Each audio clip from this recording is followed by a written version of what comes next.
Pourquoi je n'ai pas dit.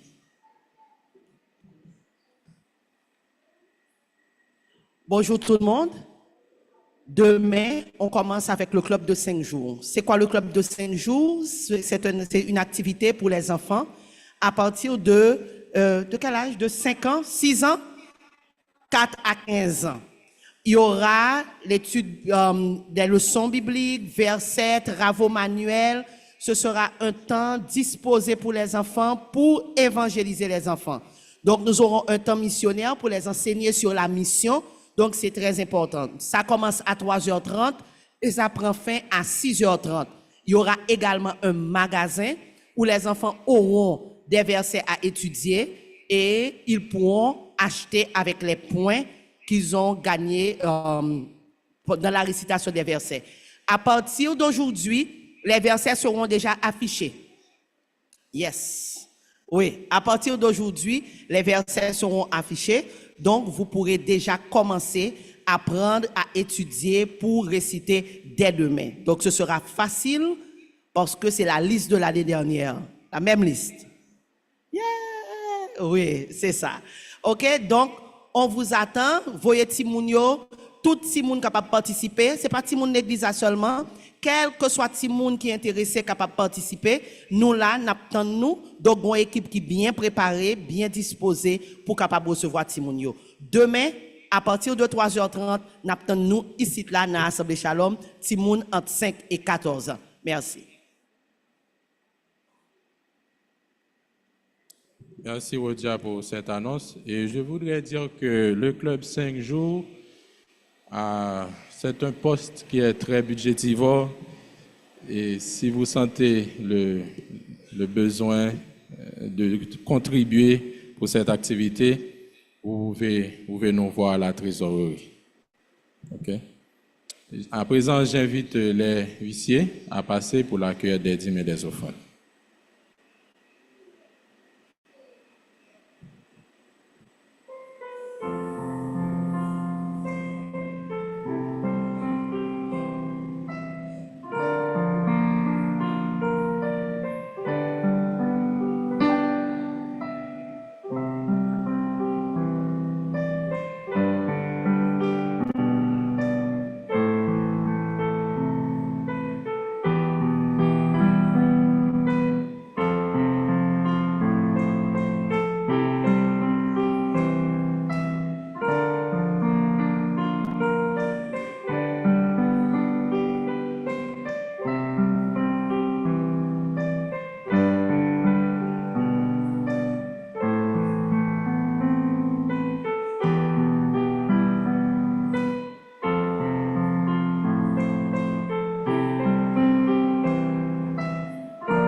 Je vous invite à vous disposer pour un moment de prière. Nous te bénissons, notre Dieu, parce que tu es grand. Tu es un Dieu qui agit, et ceci en toutes circonstances.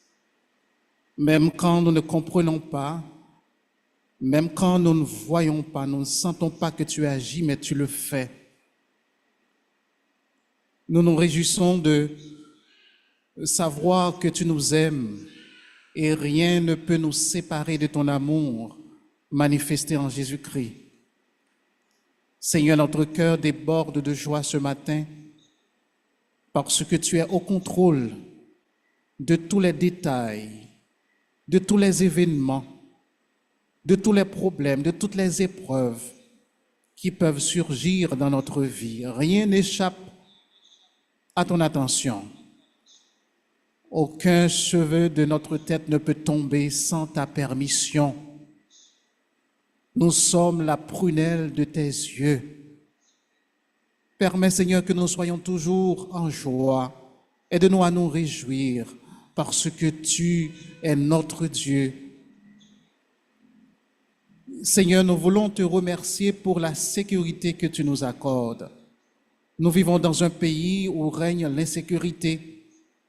Nous ne pouvons pas toujours compter sur les membres du gouvernement pour nous accorder la sécurité. Mais toi, tes anges, tu envoies tes anges nous entourer chaque jour. Lorsque nous dormons également, tes anges entourent nos maisons. Tu es notre berger, notre protecteur. Tu es notre recours dans la détresse. Seigneur, nous prions que tu nous pardonnes pour notre ingratitude devant toi. Nous ne te bénissons pas suffisamment. Nous ne te servons pas assez. Aide-nous, Seigneur, à comprendre que nous sommes à toi. Tu nous as rachetés à la croix pour que nous soyons tout entiers à toi, Seigneur. Permets que nous t'offrions notre vie comme un sacrifice de bonne odeur. Seigneur, nous voulons te remercier pour notre assemblée. Tu as fait de grandes choses pour l'Assemblée Shalom. Merci pour la communauté dans laquelle où tu nous as placés, Seigneur. Nous te demandons de nous aider à saisir les opportunités que nous avons pour exercer une influence positive au sein de cette communauté. Aide-nous à saisir les occasions pour partager le message de l'Évangile avec ceux qui ne te connaissent pas. Aide-nous à considérer comme étant un grand privilège le fait que nous avons beaucoup d'enfants qui visitent notre assemblée, qui sont présents constamment dans certains programmes que nous avons pour eux. Aide-nous, Seigneur, à considérer cela comme étant un privilège et à le saisir pour influencer ces enfants, pour les préparer pour ton royaume. Seigneur, nous voulons prier pour ceux d'entre nous qui sont malades, qui ont besoin d'une guérison de ta part. Tu es le Dieu guérisseur, tu es celui qui guérit. Nous prions, Seigneur, que tu mettes ta main sur ceux qui ont besoin d'une guérison.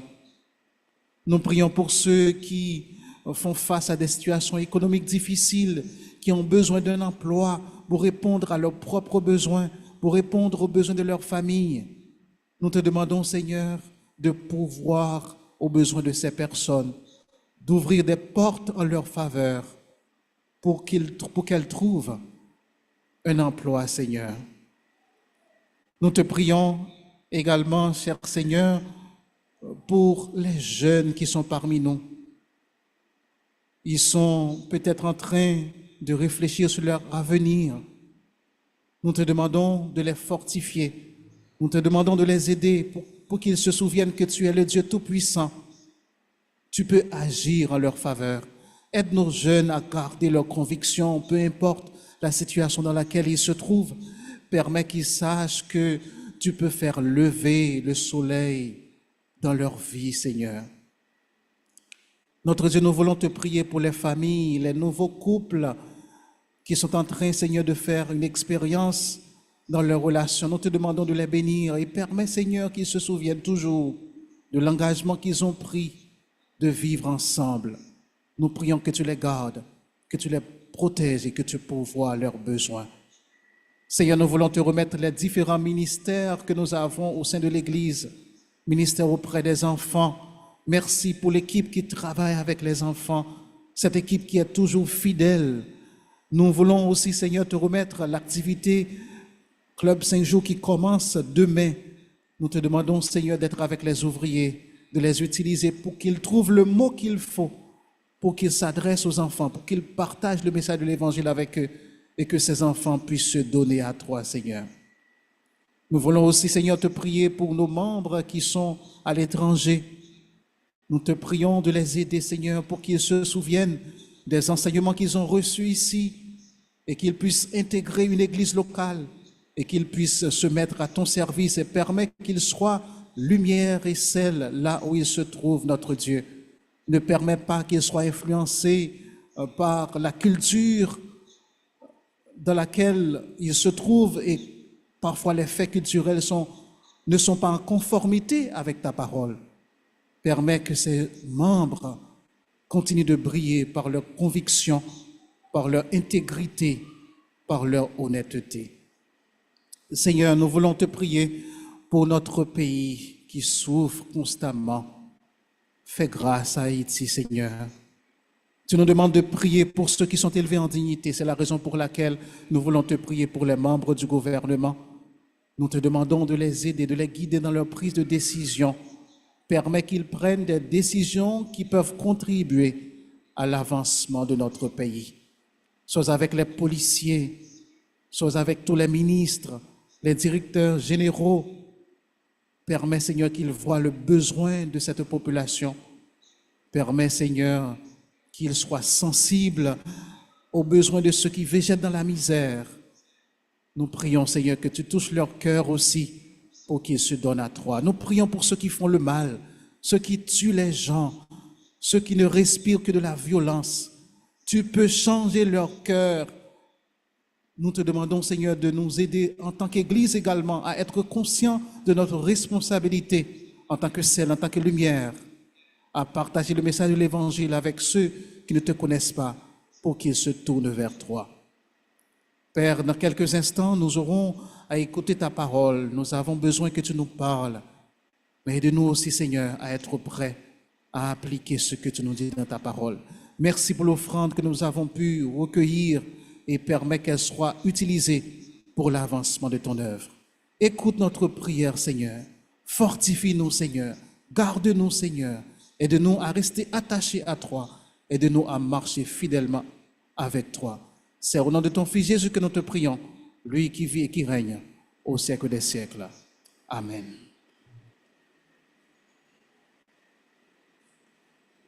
Merci. Les enfants jusqu'à l'âge de 10 ans sont priés de se rendre au centre d'activité pour un culte préparé à votre intention. C'est maintenant le moment d'écouter la deuxième lecture qui sera faite par notre sœur Diony Lorjean. C'est en Jacques, le chapitre 4.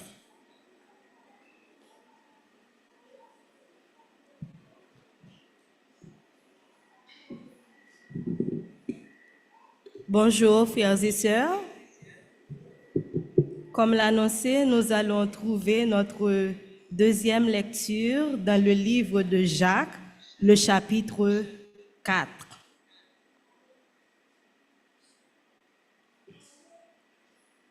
Je lis pour vous. Jacques, chapitre 4. D'où viennent les luttes et d'où viennent les querelles parmi vous? N'est-ce pas vos passions qui combattent dans vos membres? Vous convoitez et vous ne possédez pas. Vous êtes meurtriers et envieux et vous ne pouvez pas obtenir. Vous avez des querelles et des luttes et vous ne possédez pas parce que vous ne demandez pas. Vous demandez et vous ne recevez pas parce que vous demandez mal. Vous demandez dans le but de satisfaire vos passions. Adultères que vous êtes, ne savez-vous pas que l'amour du monde est inimitié contre Dieu? Celui donc qui veut être ami du monde se rend ennemi de Dieu. Croyez-vous que l'Écriture parle en vain? C'est avec jalousie que Dieu chérit l'Esprit qu'il a fait habiter en nous. Il accorde au contraire une grâce plus excellente.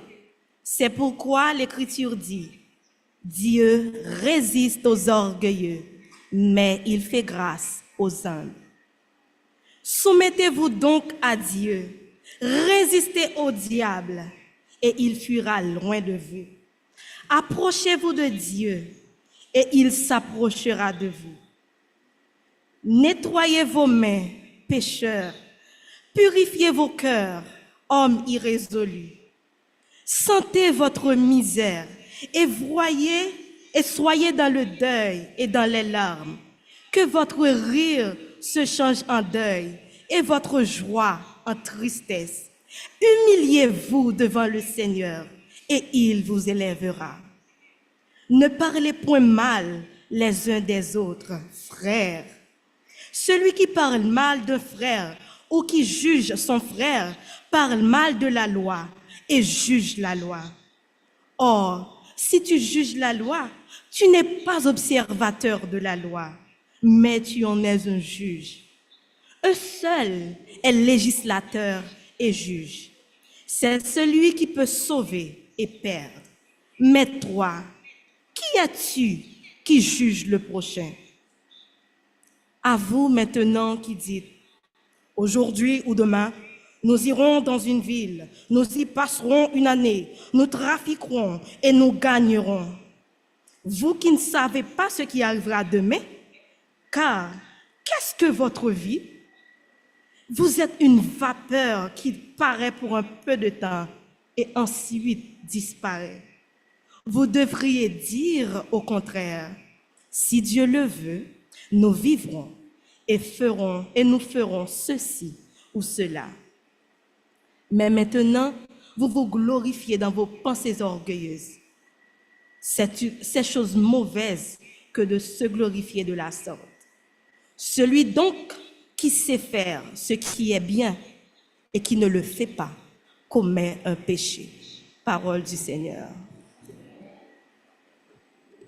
Nous invitons à présent le petit serviteur à passer pour une présentation spéciale.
Je suis un peu resté dans ma chaise en attendant un autre morceau. J'ai envie de dire bis. Hein? J'ai envie de demander de continuer à chanter. C'est à quand le prochain concert des petits serviteurs? Pour votre anniversaire? D'accord. Donc oui, Jésus nous aime, il est là, il est dans notre vie. Nous battons les mains. Et qu'est-ce qu'on fait encore? Nous sautons jusqu'au plafond et nous proclamons les noms de notre Seigneur. Que cela soit vrai dans votre vie, tout au long de votre vie, que nous devons faire cela pour notre Seigneur, il le mérite bien. Nous allons bientôt avoir la prédication avec notre pasteur Harry Télusma. Je vous invite à vous mettre debout. Nous allons entonner Jésus seul. Mais juste avant, nous disons bienvenue à Mickenson Chadley et Féolus Michael. Merci de nous avoir visités à l'Assemblée Shalom Baptiste Fondamentale.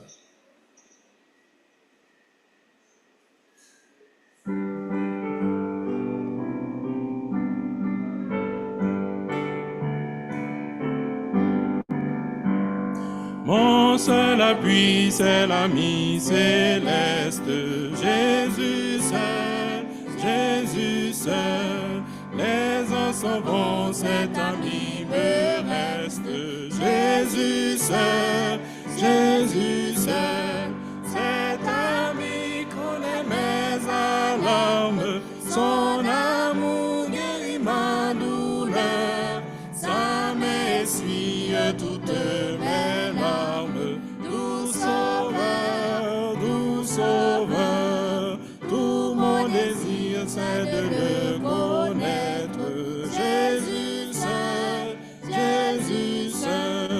et que sa paix remplisse mon être, Jésus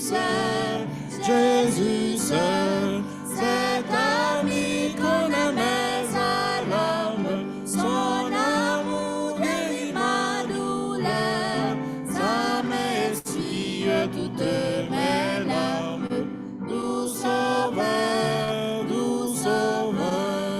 dans le danger toujours il me garde, Jésus seul,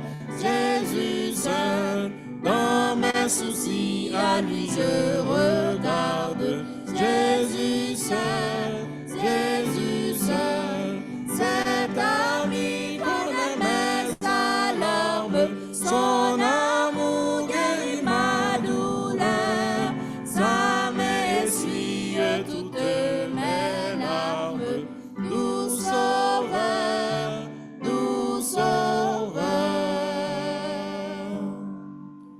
Vous pouvez vous rasseoir et prêter attention à la prédication de notre pasteur Harry Télusma.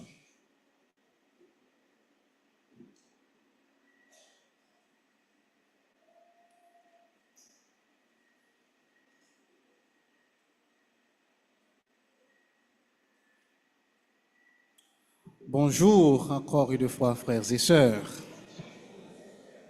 Content de vous voir. Vous allez bien? Nous va répondre, non? Ok, je vais bien aussi. Juste avant le message, je voudrais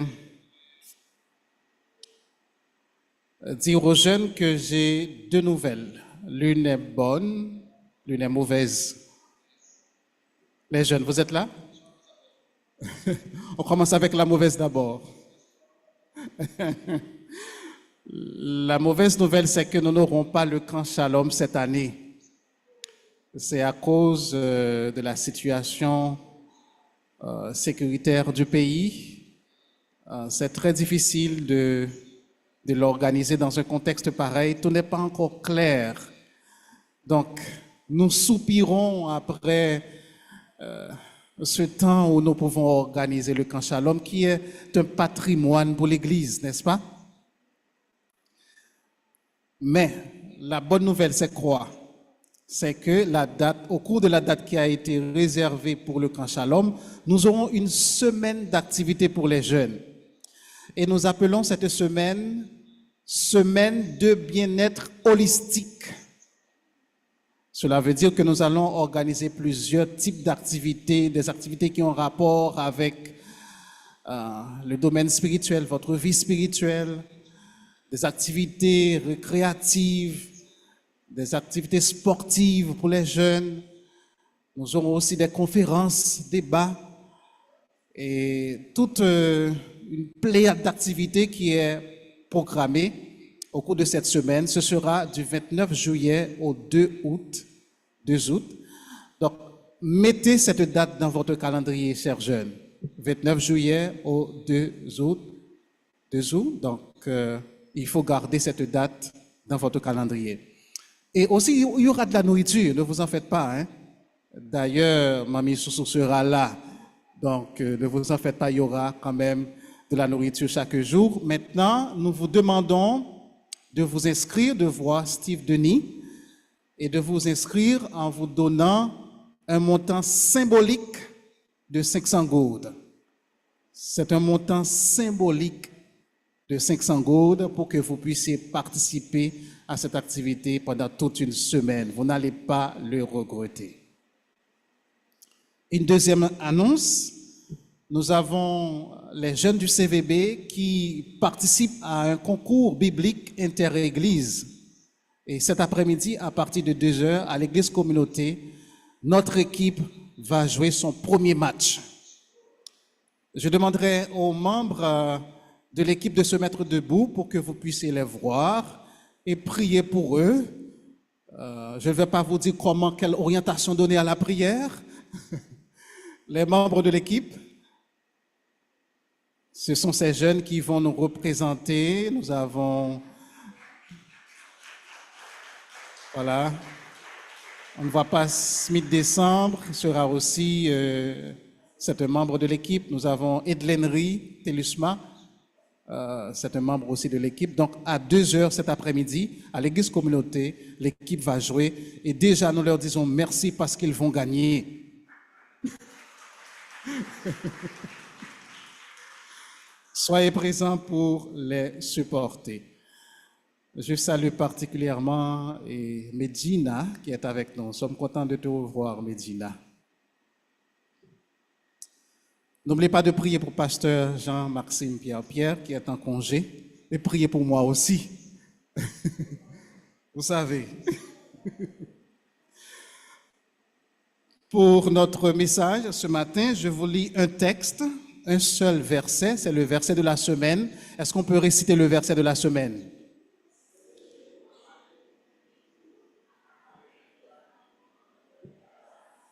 Enseigne-nous à bien compter nos jours afin que nous appliquions notre cœur à la sagesse. Amen.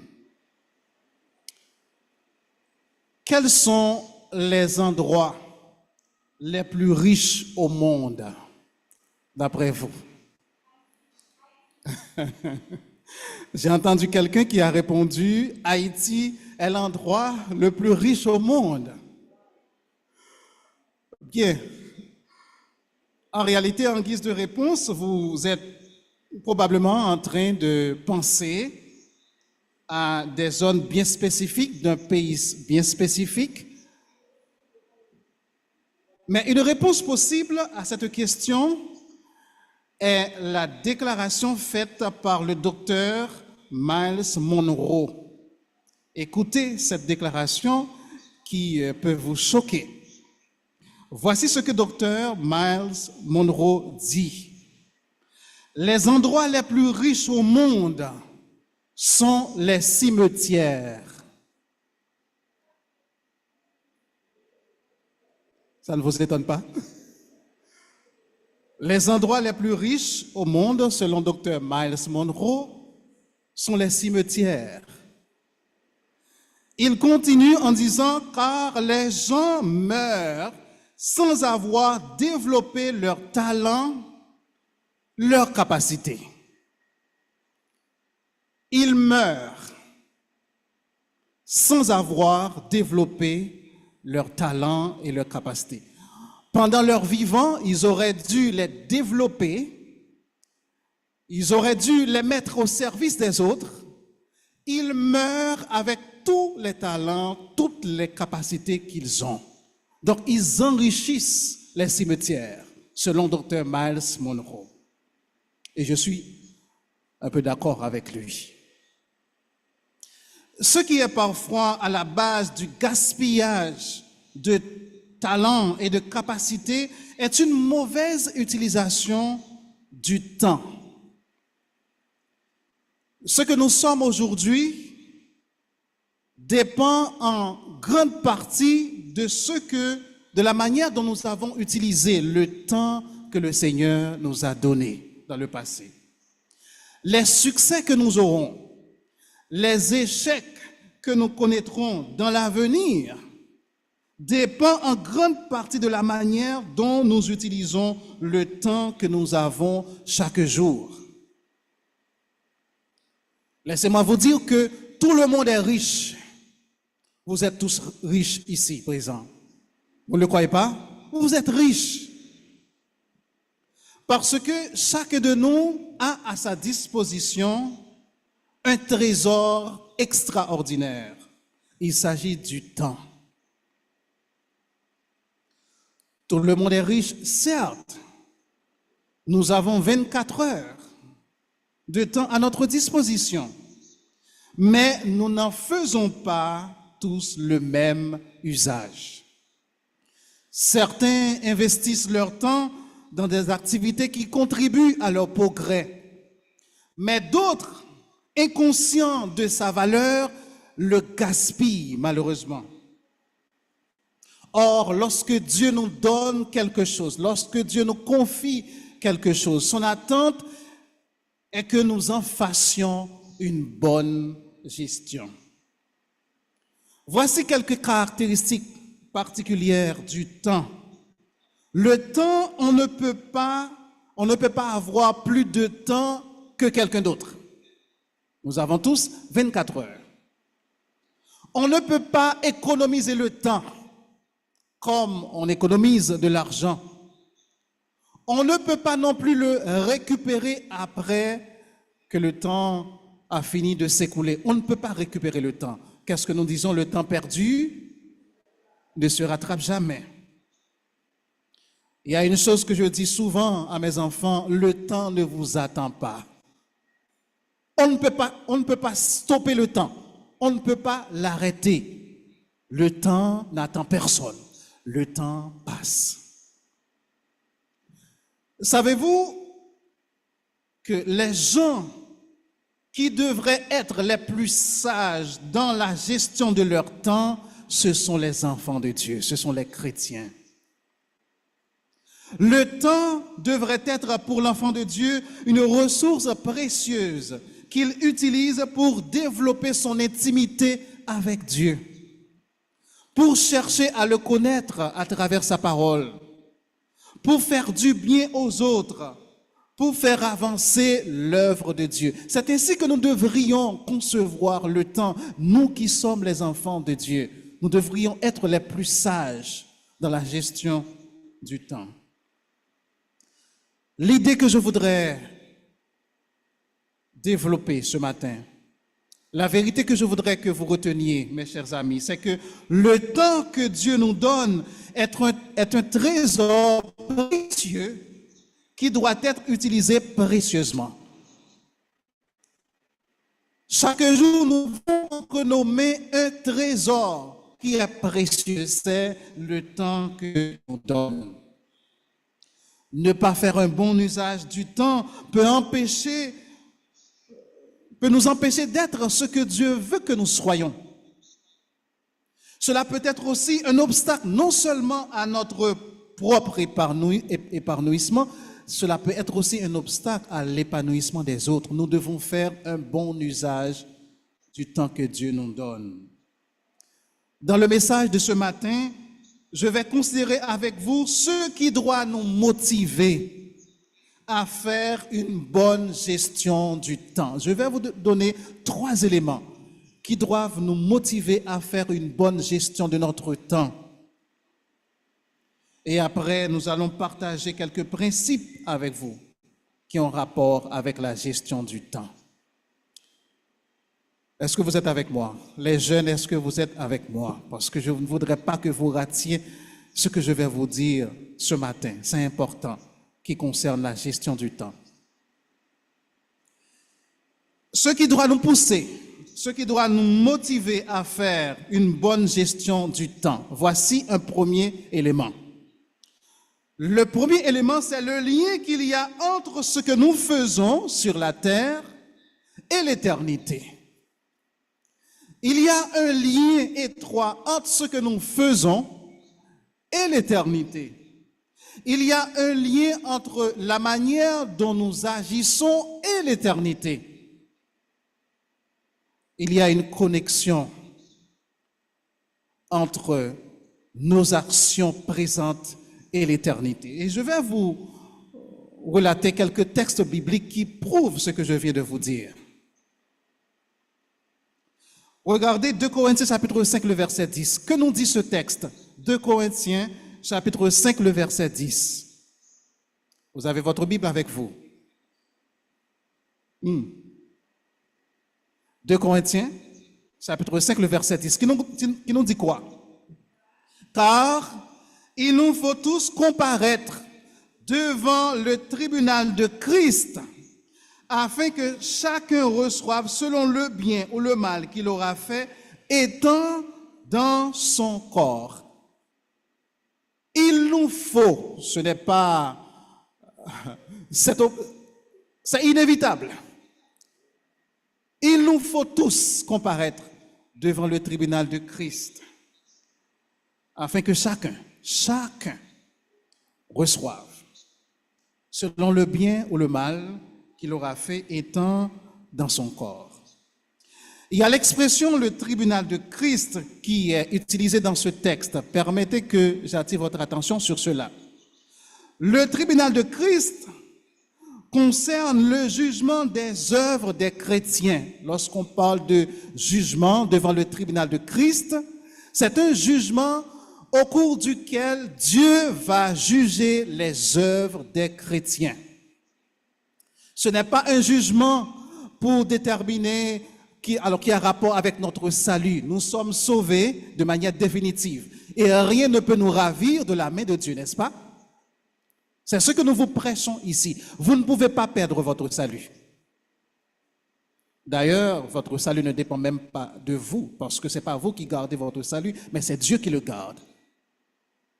Donc, le jugement, nous, en tant que chrétiens, nous aurons à être jugés. Mais ce sont nos œuvres qui auront à être jugées. Nous aurons à nous présenter devant le tribunal de Christ. Dieu va juger nos œuvres pour savoir est-ce que nous méritons les récompenses. Il y a un autre jugement qui ne concerne pas les chrétiens, c'est le jugement du grand trône blanc. Ce jugement est réservé à ceux qui ne connaissent pas le Seigneur. À l'issue de ce jugement, Dieu décidera de jeter les gens qui ne connaissent pas Dieu dans les temps de feu. C'est ce que nous lisons en Apocalypse chapitre 20, le verset 15. Le texte nous dit « Quiconque ne fut pas trouvé écrit dans le livre de vie fut jeté dans les temps de feu. » Jugement devant le tribunal de Christ concerne qui? Concerne qui? Les chrétiens, les croyants. Et qu'est-ce que Dieu va juger? Les œuvres des croyants. Mais devant le tribunal de Christ, le jugement du grand trône blanc concerne qui? Cela concerne ceux qui, pendant leur vivant, n'ont pas mis leur foi en Jésus-Christ. Maintenant, Dieu va juger ces personnes-là. Et à l'issue de ce jugement, Dieu va jeter ces gens dans les temps de feu. Selon Apocalypse chapitre 20, le verset 15 que nous venons de vous lire. Le texte de Corinthiens chapitre 5, le verset 10 nous fait comprendre que nous aurons à nous présenter devant le tribunal de Christ. Et Dieu va juger nos œuvres. Il aura à nous récompenser selon le bien ou le mal que nous aurons fait dans notre corps. Un deuxième texte, Ecclésiaste chapitre 12, le verset 1er, qui nous dit « Jeune homme, réjouis-toi dans ta jeunesse, Livre ton cœur à la joie pendant les jours de ta jeunesse. Marche dans les voies de ton cœur et selon les regards de tes yeux. Mais sache que pour tout cela, Dieu t'appellera en jugement. Dieu t'appellera en jugement.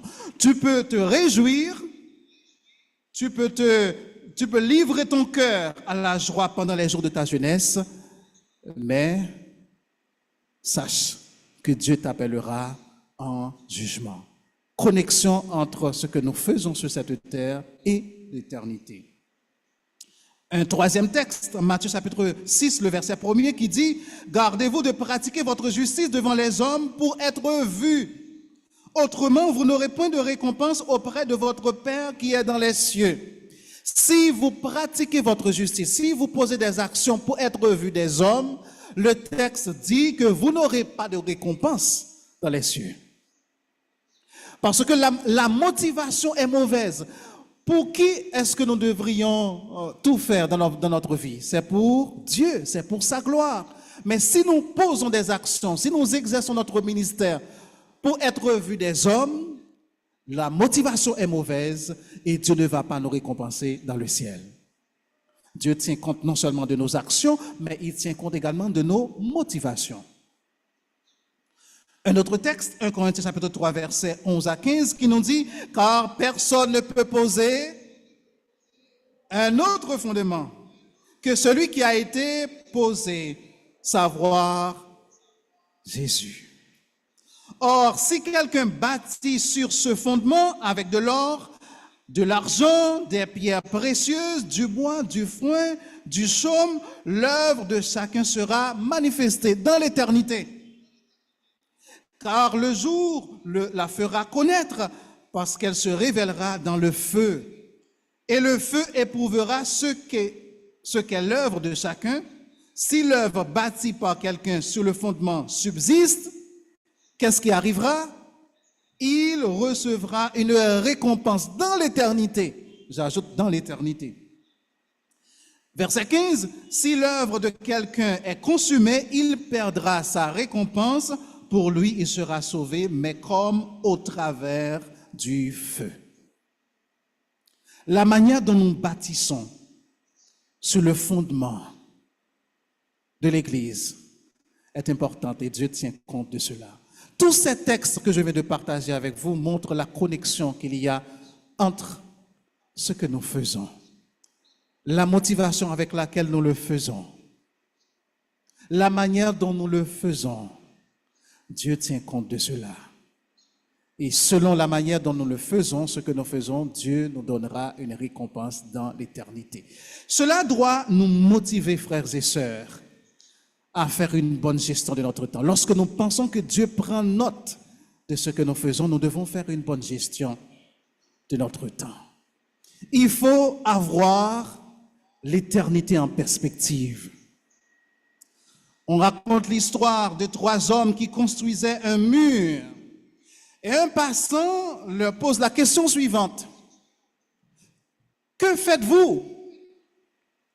Le premier répond, ne vois-tu pas? Je suis en train de poser des briques. Le second répond, je suis en train de construire un mur. Le troisième répond, je suis en train de bâtir une cathédrale. 3 personnes font la même chose, mais elles ont des perspectives différentes. Si vous enseignez aux enfants, aux jeunes, et que l'on vous demande ce que vous faites, votre réponse pourrait être « Je suis en train de travailler pour le royaume de Dieu ». Ce n'est pas une simple question d'enseigner aux enfants. Ça va beaucoup plus loin que cela. Il faut avoir l'éternité en perspective. Je suis en train de bâtir des châteaux dans l'éternité lorsque vous enseignez aux enfants, aux jeunes, lorsque vous exercez un ministère. Ce n'est pas une simple question de... Ça ne concerne pas la terre seulement, notre vivant. Ça a une répercussion dans l'éternité. Et cela devrait être une source de motivation pour nous dans la gestion du temps. Le premier élément qui doit nous motiver, c'est quoi encore? C'est le lien qu'il y a entre ce que nous faisons et l'éternité. Un deuxième élément, une deuxième chose qui doit nous pousser à faire une bonne gestion de notre temps, c'est la fragilité et la brièveté de la vie. Nous ne nous rendons pas compte à quel point la vie est fragile, frères et sœurs. La mort peut nous surprendre à n'importe quel moment, à n'importe quel âge. Lorsque nous ne sommes pas conscients de la fragilité de la vie, nous pensons que nous aurons toujours le temps. Nous aurons toujours le temps. Donald Trump, hier, il a failli connaître la mort, n'est-ce pas? Quelques petits centimètres seulement. Et puis aujourd'hui, nous parlerions de lui. Hein? Au passé. Le temps, la vie est fragile. Souvent, nous ne nous rendons pas compte non plus à quel point la vie est brève. Par contre, si ça arrive, ou absongez là, je dis, oh, regardez toute la journée. Ou bien 15 ans, on bat Jovet, ou on a 20 ans. Oh, qu'il a 20 ans. On a 40 ans. 50 ans. Je ne sais pas si vous avez fait cette expérience. OK. La vie est brève. Je ne vais pas vous dire quel âge que j'ai. Hein?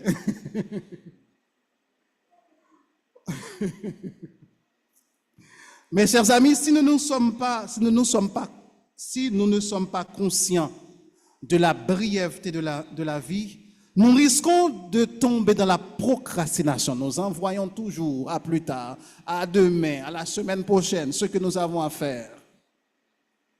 J'aurai le temps d'aimer ma femme, j'aurai le temps de faire la paix avec ce frère, avec cette sœur. J'aurai le temps de m'impliquer dans le ministère. J'aurai le temps de m'investir dans l'œuvre de Dieu. Mes chers amis, c'est maintenant qui compte, pas demain. La vie est fragile, la vie est brève, la vie est courte. C'est ce que Moïse nous dit au psaume 90, à partir du verset 10. Voici ce qu'il dit. Les jours de nos années s'élèvent à 70 ans, et pour les plus robustes, à 80 ans.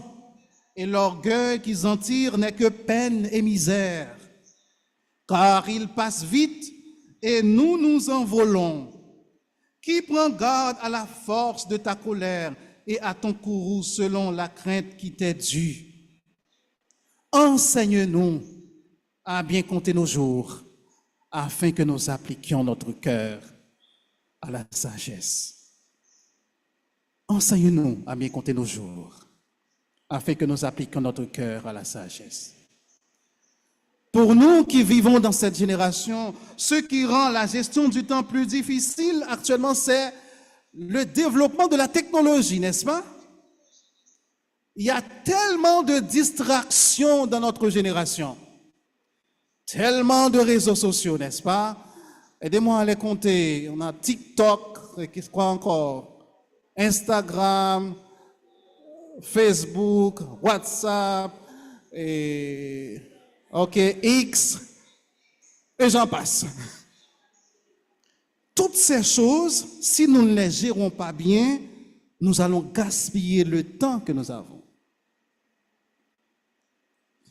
Il y a une enquête qui a été menée par une organisation, c'est Diplomeo et BDM, sur plus de 2000 jeunes français âgés de 16 à 25 ans.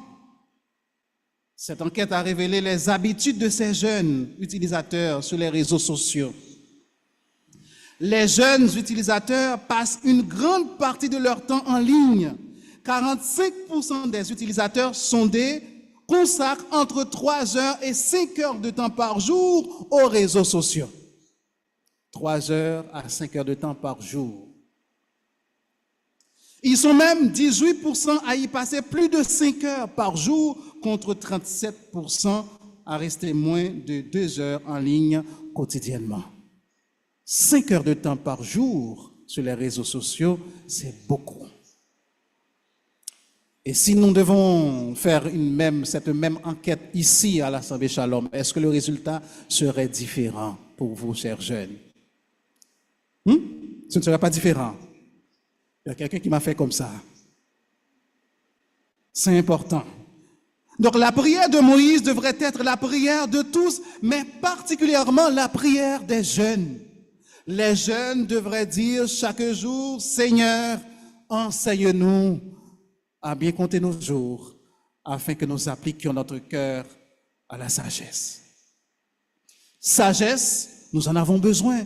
Sagesse pour utiliser ce temps à bon escient. Sagesse pour savoir en quoi il faut investir son temps. Sagesse pour éviter tout ce qui peut nous faire gaspiller le temps précieux que Dieu nous donne. Nous avons besoin de sagesse dans un monde de distraction. Nous avons tous besoin de sagesse. Et l'apôtre Jacques parle de la brièveté, de la fragilité de la vie. En Jacques chapitre 4, versets 13 à 14, voici ce qu'il dit. À vous maintenant, qui dites, aujourd'hui ou demain, nous irons dans telle ville et nous y passerons une année. Nous trafiquerons et nous gagnerons. Vous qui ne savez pas ce qui arrivera demain, car qu'est-ce votre vie? Vous êtes une vapeur qui paraît pour un peu de temps et qui ensuite disparaît. Mes chers amis, le temps est court. Est-ce que vous en êtes conscients? Et puisque le temps est court, puisque la vie est fragile, nous devons faire un bon usage de ce trésor que le Seigneur nous donne chaque jour. Première motivation, première chose qui devrait nous motiver, c'est le lien qu'il y a entre l'éternité, entre ce que nous faisons et l'éternité.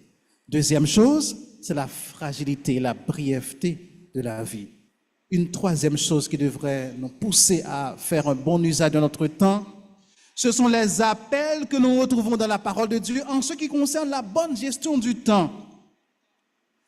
Dans le monde professionnel, on donne des instructions aux employés sur la gestion du temps parce que c'est important. On offre des cours à l'université sur la gestion du temps. Dieu aussi désire que nous fassions une bonne gestion de notre temps. Il nous adresse quelques exhortations à ce sujet à travers sa parole. Voici ce que nous lisons en Éphésiens chapitre 5, le verset 16. Rachetez le temps, car les jours sont mauvais. La version Semeur le traduit ainsi. Mettez à profit les occasions qui se présentent à vous, car nous vivons des jours mauvais. Et la version anglaise nous dit « making the most of every opportunity ». Chaque opportunité qui se présente devant nous, nous devons l'utiliser à bon escient. Chaque opportunité. Nous ne devons pas gaspiller les opportunités que nous avons, frères et sœurs. Les opportunités que nous avons avec les enfants qui viennent à nous, c'est une opportunité extraordinaire.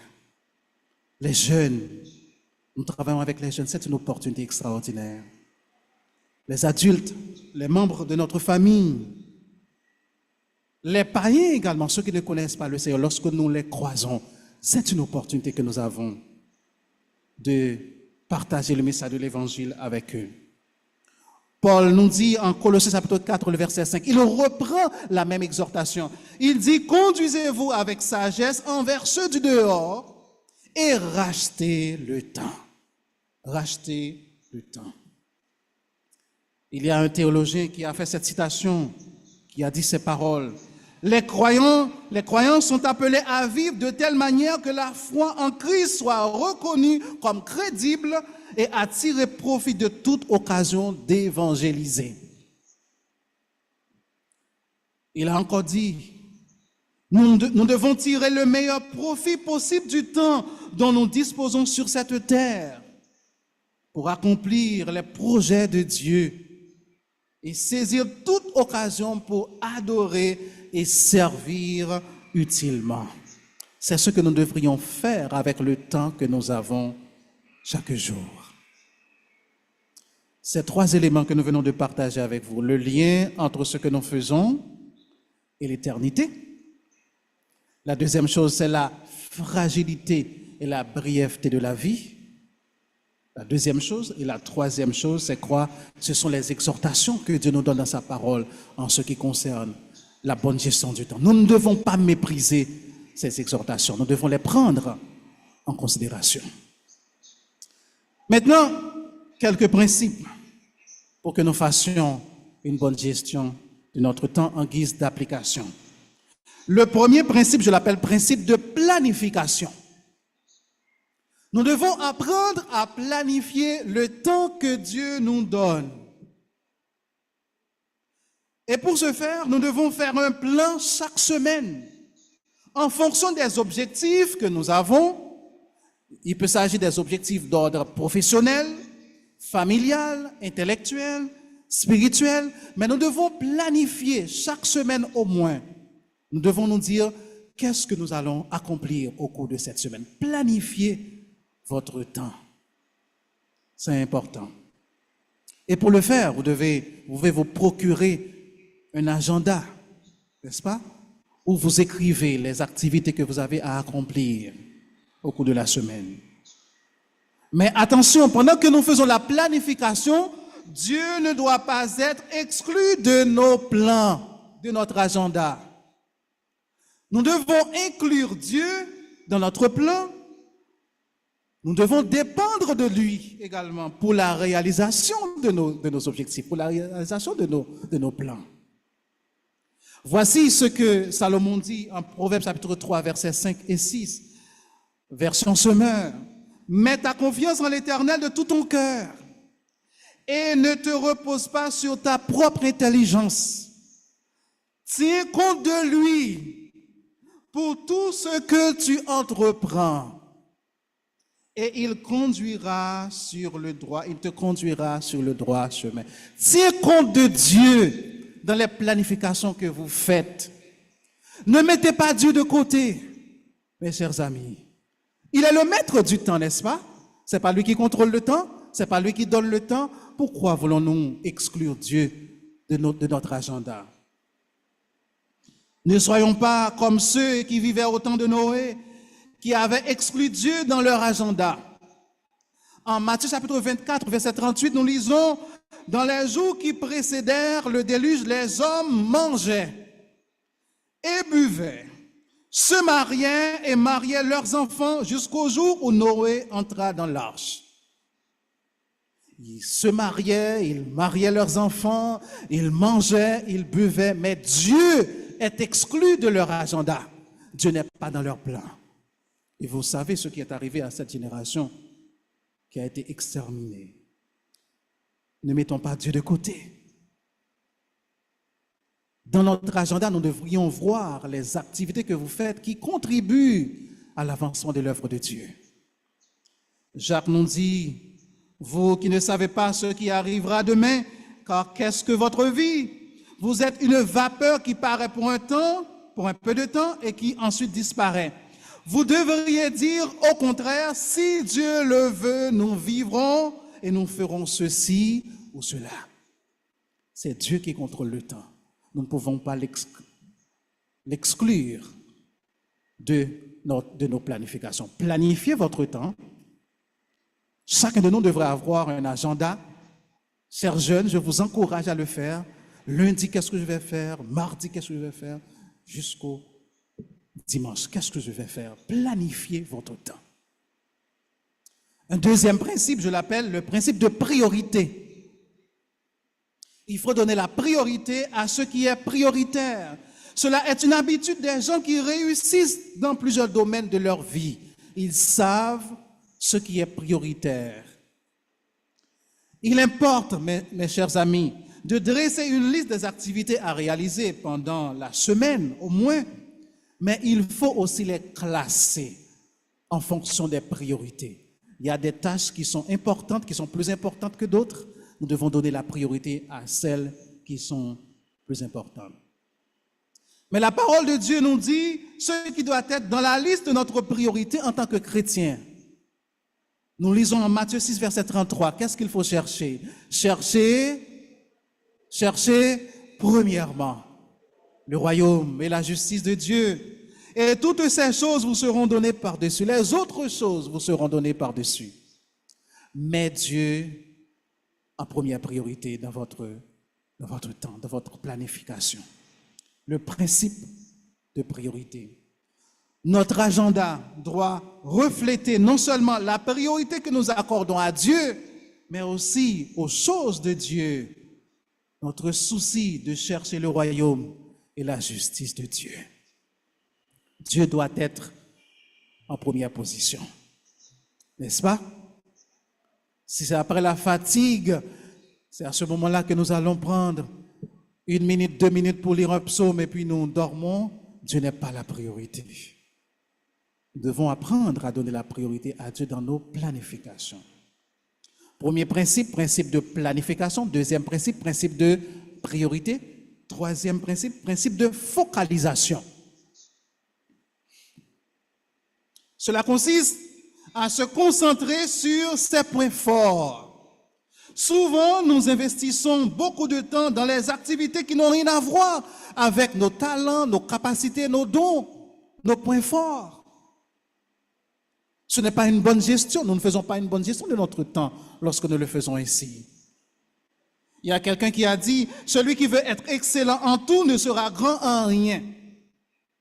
Dieu nous appelle à accomplir une mission bien spécifique. Chaque personne ici présente a reçu un appel particulier de Dieu, a reçu une mission particulière de Dieu.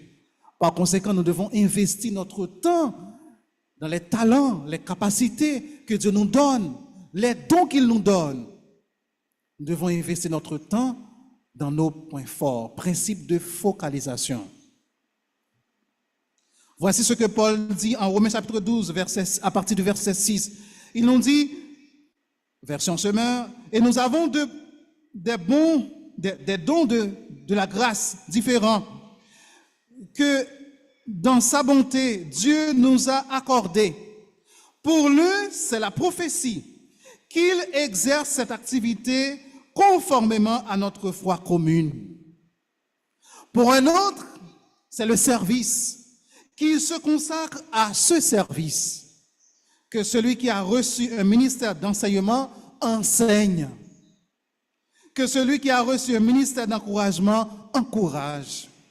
Ce texte nous invite à nous concentrer, à nous focaliser sur notre appel, sur notre mission spécifique que Dieu nous donne. Moi, je prends plaisir à travailler avec les jeunes. Alors, je compose aussi des musiques pour les jeunes, même quand je ne les chante pas. Un jour, l'un de mes fils m'a dit, « Daddy, mais comment se fait-il que tu parles toujours des jeunes et tu composes même des musiques pour les jeunes? » Je prends plaisir à travailler avec les jeunes.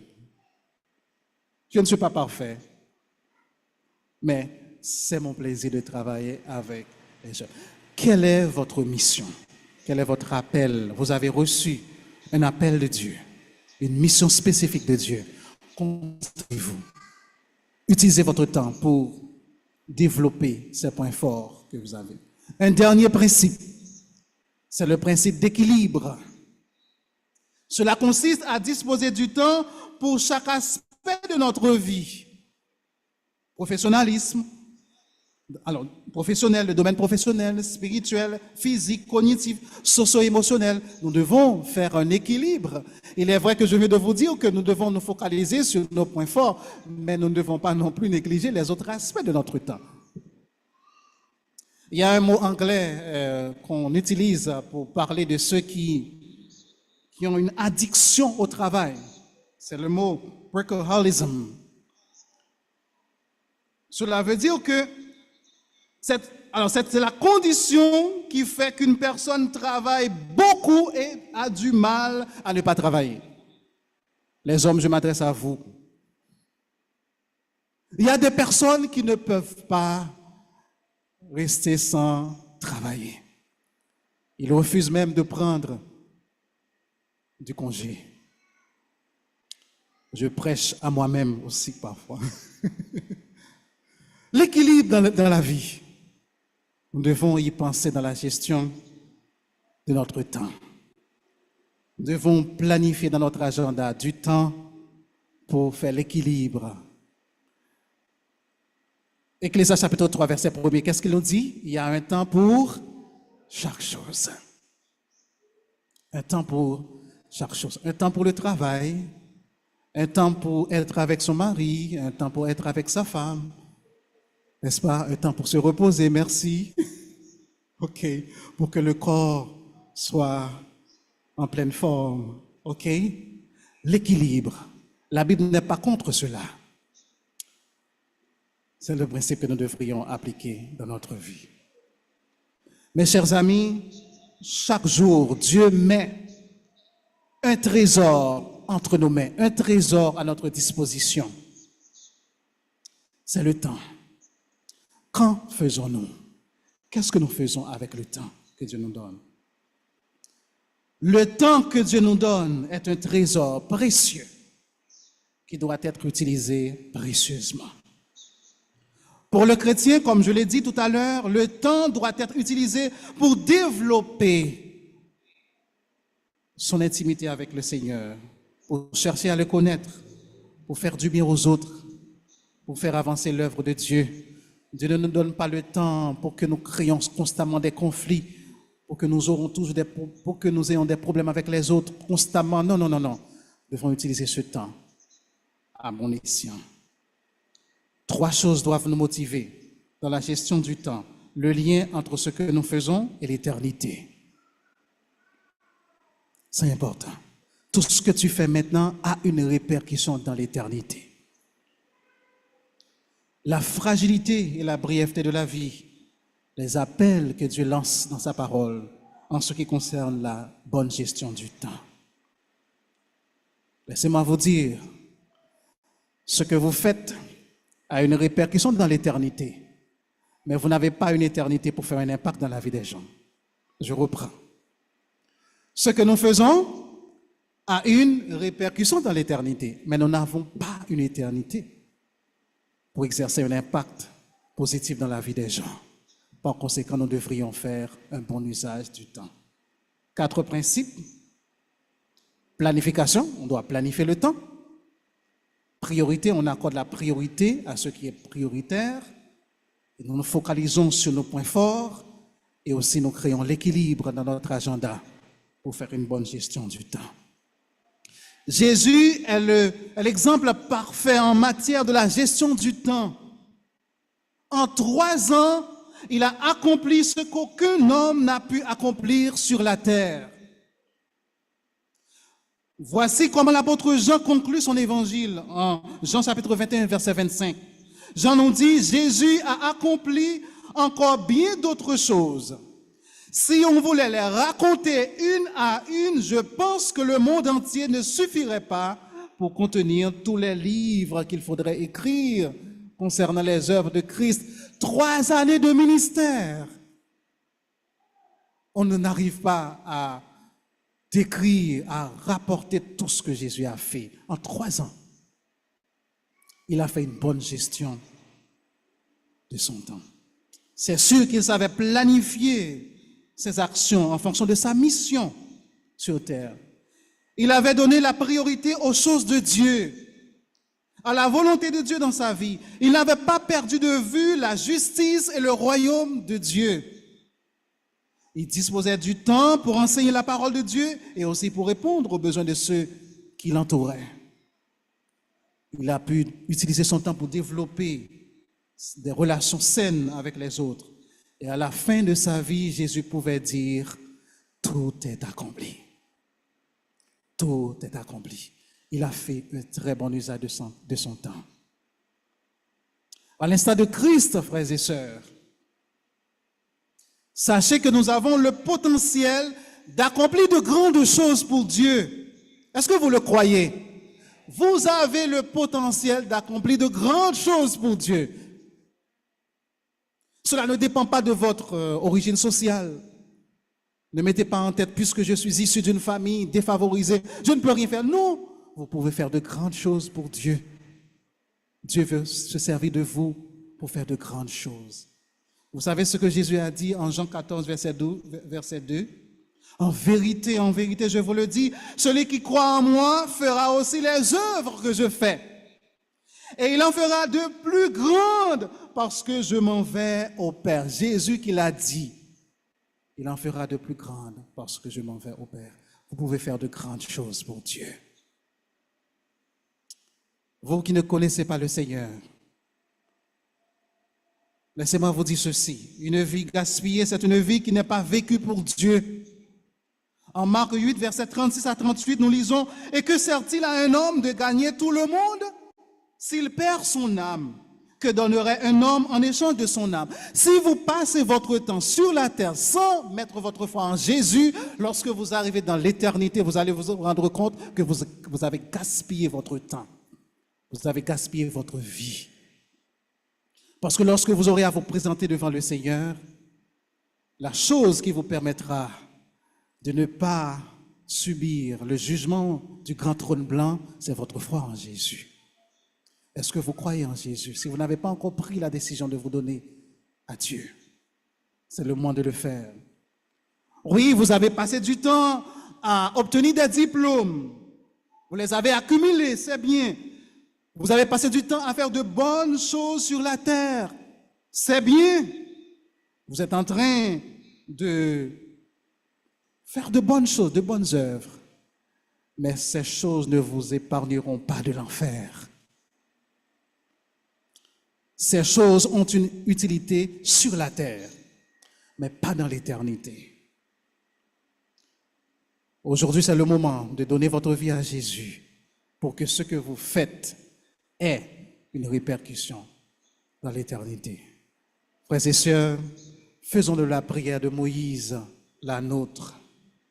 Seigneur, enseigne-nous à bien compter nos jours pour que nous appliquions notre cœur à la sagesse. Qu'il en soit ainsi pour vous ce matin.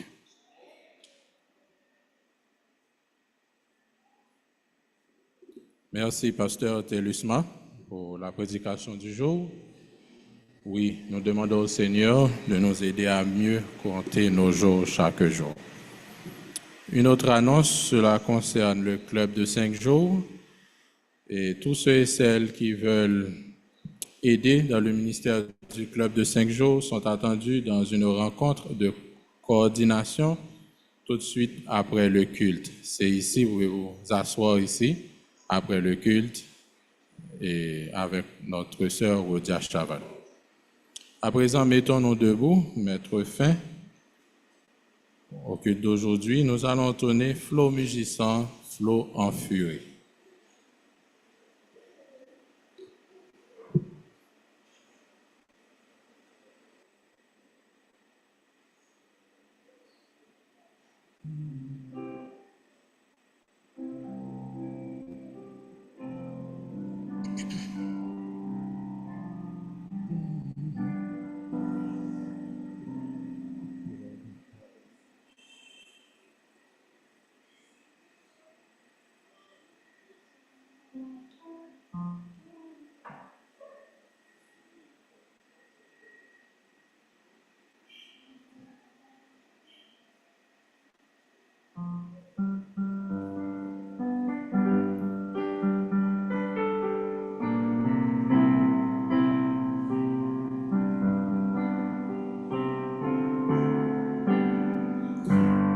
Flots mugissants, flots en furie, entourez-moi, je n'ai pas peur. Quoi qu'il en soit, paix infinie, Jusqu'à là-bas, est mon sauveur, le gouverneur de Manassé. Oh, quel repos, Jésus le tient. Si dans la nuit, mon cœur chancelle, Avec Jésus, oui, tout est fait. Et vous récevez que menace qui présageait plus de malheur. Comme je peux vous voir en face, puisqu'à la barre est mon sauveur, le gouverneur de Manasseh, auquel repos Jésus le tient. Si dans la nuit mon cœur chancelle avec Jésus, oui, tout est fait. Jour après jour, nouveaux orages, nouveaux périls, point de frayeur. Bientôt j'atteins le grand rivage, puisqu'à la barre est mon sauveur, le gouverneur de Manasseh, auquel repos Jésus le tient. Si dans la nuit mon cœur chancelle avec Jésus, oui, tout est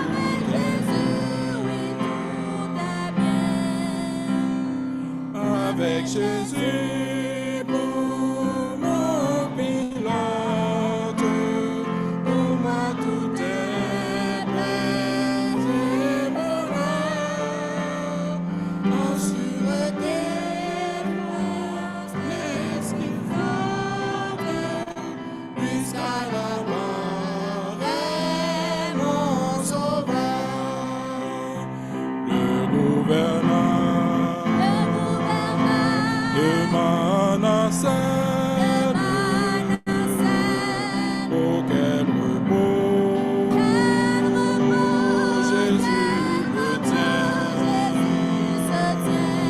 Si dans la nuit mon cœur chancelle avec Jésus, oui, tout est bien. Amen. Nous invitons Pasteur Télusma pour la prière finale et la bénédiction. Merci Seigneur pour ces paroles que nous venons de chanter. Avec Jésus, tout est bien. Gloire à toi Seigneur. C'est toi qui nous soutient, qui nous tient et qui nous maintient. Gloire à toi. Et avec toi, nous pouvons faire des exploits. Seigneur, merci pour ce temps que nous avons passé en ta présence. Merci pour l'enseignement que tu nous as communiqué ce matin en ce qui concerne la gestion du temps. Aide-nous, Seigneur, à partir avec ce souci de tirer profit de chaque occasion qui se présente à nous pour faire ce qui est bien, pour contribuer à l'avancement de ton royaume. Aide-nous, Seigneur, à t'honorer dans tous les aspects de notre vie. Nous te remettons cette semaine, permets qu'elle soit pour nous une semaine de consécration à toi, une semaine de victoire sur les péchés dans notre vie, une semaine de victoire sur le stress, les inquiétudes, les soucis de la vie, une semaine de victoire sur le doute pour que nous puissions vivre chaque jour en joie. Garde-nous, préserve-nous de tout mal, Seigneur, que ta main soit sur chacun de nous. Nous prions s'il y a quelqu'un dans l'assemblée qui ne te connaît pas, tu lui as parlé ce matin et qui résiste à ta voix. Nous prions que tu touches le cœur de cette personne pour qu'elle prenne la décision de se donner à toi avant même de laisser cet espace. Bénissez ceux qui sont en ligne, qui étaient en train de suivre ce culte d'adoration. Tu connais leurs besoins. Nous prions que tu les fortifies également, Seigneur. Reçois notre prière que nous t'adressons non en fonction de nos mérites, mais au nom de ton Fils Jésus, à qui revienne la gloire, la puissance, au siècle des siècles. Amen. À celui qui peut faire, par la puissance qui agit en nous, infiniment, au-delà de tout ce que nous demandons ou pensons.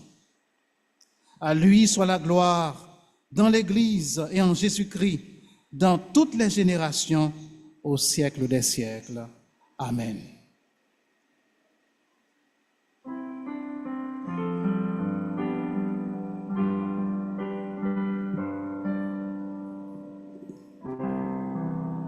Pasteur Delusma est à la porte pour vous saluer. Shalom.